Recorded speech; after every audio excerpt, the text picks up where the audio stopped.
มาเริ่มที่ข่าวท่านรองนายกรัฐมนตรีกระทรวงการต่างประเทศท่านได้อ่านสารหนึ่งในโอกาสของวันครบรอบ59 ปีแห่งการสร้างตั้งอาเซียนและครบรอบ29 ปีที่สาธารณรัฐประชาธิปไตยประชาชนลาวได้เข้าเป็นสมาชิกอาเซียนเฮียนมาตรฐานผู้นำภาครัฐที่เคารพและนับถืออย่างสูงบรรดาพนักงานทหารตำรวจและพ่อแม่พี่น้องชาวลาว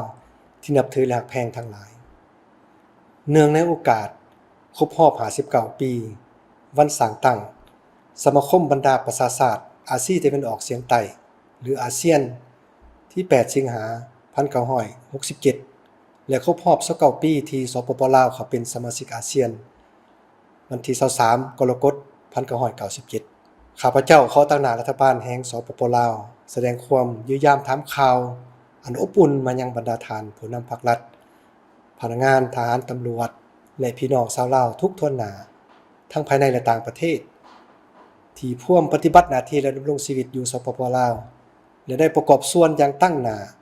เข้าในภารกิจปกปักรักษาและสร้างสรรค์พัฒนาประเทศชาติเอาร่วม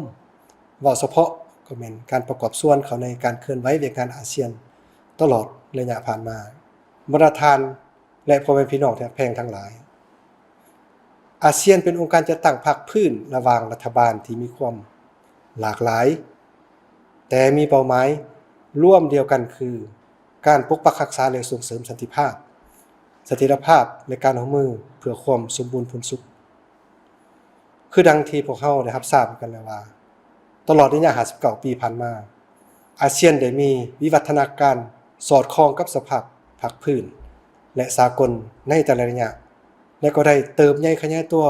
มีผลสำเร็จเป็นก้าวๆมาโดยผ่านการร่วมมือตามกลไกและวิธีทางของอาเซียน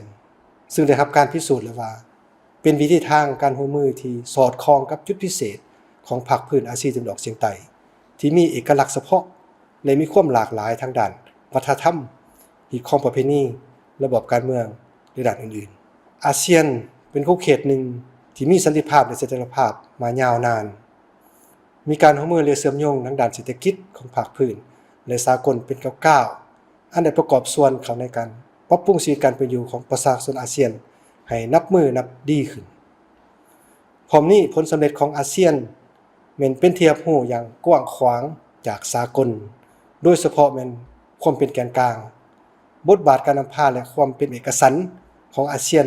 ที่เป็นหลักการพื้นฐานสำคัญเพื่อรับประกันให้แก่ผลสำเร็จในแต่ละด้านของอาเซียนจากสมาชิกผู้ก่อตั้ง5ประเทศในปี1967ปัจจุบันอาเซียนได้รับเอาติมอร์เลสเตเข้าเป็นสมาชิกสมบูรณ์ของอาเซียนเป็นประเทศที่11ในเดือนตุลาคม2025ผ่านมาที่มาเลเซียพวกเขาเชื่อมั่นว่าการเข้าเป็นสมาชิกอาเซียนของติมอร์เลสเตจะเป็นการประกอบส่วนอันสำคัญในการเสริมสร้างประชาคมอาเซียนให้มีความเข้มแข็งในปี2026นี้อาเซียนก็คือหลายภาคพื้นได้เผชิญกับสิ่งท้าทายหลายอย่างโดยเฉพาะแม่นความบ่แน่นอนทางด้านภูมิศาสตร์การเมืองและภูมิศาสตร์เศรษฐกิจของโลกความขัดแย้งที่เกิดขึ้นอยู่ในภาคพื้นและการเปลี่ยนแปลงดินฟ้าอากาศภัยพิบัติทางธรรมชาติและอื่นๆได้ส่งผลกระทบโดยตรงก็คือทางอ้อมต่อการพัฒนาเศรษฐกิจรวมทั้งความมั่นคงทางด้านเสบียงอาหารและด้านพลังงานและชีวิตการเป็นอยู่ของประชาชนต่อหน้าสภาพการดังกล่าวอาเซียนได้เพิ่มทวีการร่วมมือภายในหลายขึ้นกว่าเก่าเพื่อรับมือกับสิ่งท้าทายต่าง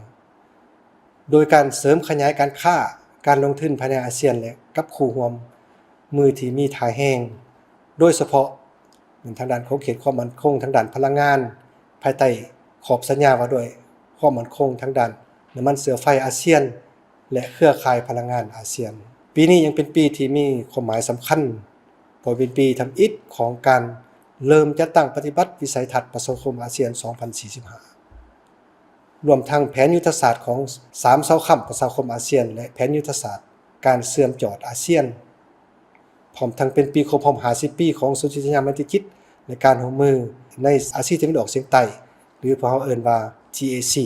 เพื่อเป็นการย้ำขึ้นความมุ่งมั่นพัฒนาอย่างแห่งกล้าเพื่อหัดแหนสันติภาพในทั่วโลกและความมีเสถียรภาพในภาคพื้นในโอกาสกองประชุมรัฐมนตรีต่างประเทศอาเซียนครั้งที่59และบรรดากองประชุมรัฐมนตรีที่เกี่ยวข้องจะได้จัดขึ้นในเดือนกรกฎาคม ปี2026ผ่านมาที่ฟิลิปปินส์ภายใต้คำขวัญที่ว่า Navigating our future together หรือว่าการนำทางอนาคตของอาเซียนที่ร่วมกันอาเซียนได้รับเอาลิทัวเนียโปโลยรูมานีและ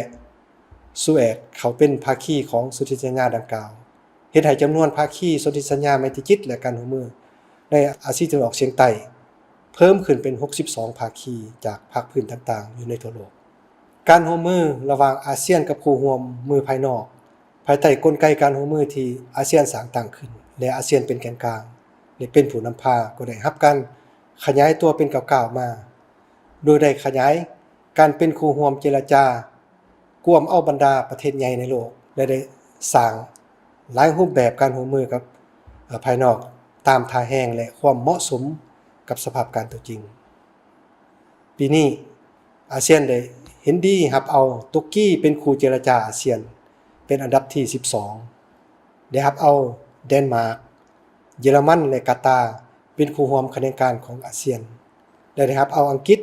เขาเป็นประเทศผู้เข้าร่วมที่28ของเวทีภาคพื้นอาเซียนบรรดาท่านพ่อแม่พี่น้องที่รักแพงทั้งหลายตลอดระยะ19ปีที่สปปลาวได้เข้าเป็นสมาชิกอาเซียนพวกเราสามารถได้ผลสำเร็จเป็นก้าวๆมาเป็นโดยได้ประกอบส่วนอย่างตั้งหน้าเข้าในกระบวนการร่วมของอาเซียนอย่างหาวหัน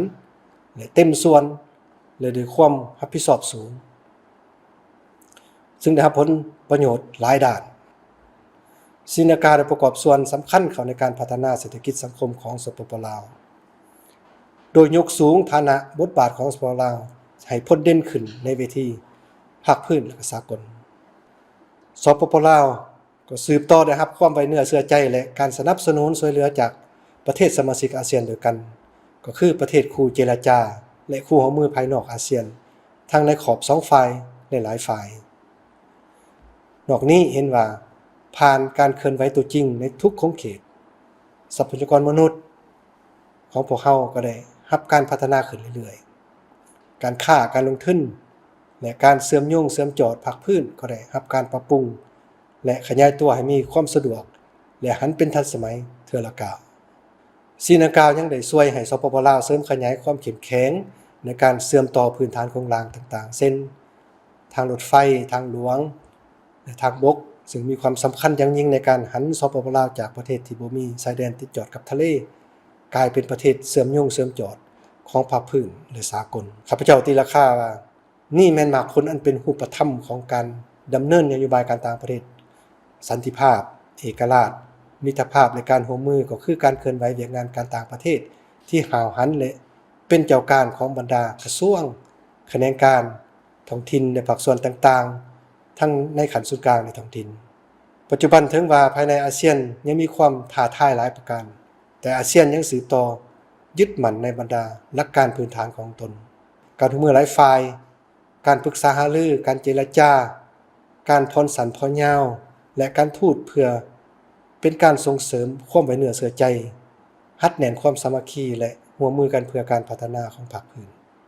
ข้าพเจ้าขอถือโอกาสนี้แสดงความขอบใจอย่างจริงใจและขอทรงพรไซอันประเสริฐมายังการนำภาครัฐบรรดากระทรวงแขนงการทหารตำรวจทุกภาคส่วนในสังคมและประชาชนบรรดาเผ่าในทั่วประเทศที่ได้ประกอบส่วนอย่างตั้งหน้าเข้าในเวียกงานอาเซียนก็คือภารกิจปกปักรักษาและสร้างสรรค์ประเทศชาติตลอดระยะผ่านมาจงมีสุขภาพแข็งแรงมีความผาสุกและประสบผลสำเร็จในหน้าที่การงานอันมีเกียรติสง่าของพวกท่านสมเสยวันอาเซียนครบรอบ59ปีและสมเสยสปปลาวเป็นสมาชิกอาเซียนครบรอบ29ปีขอบใจ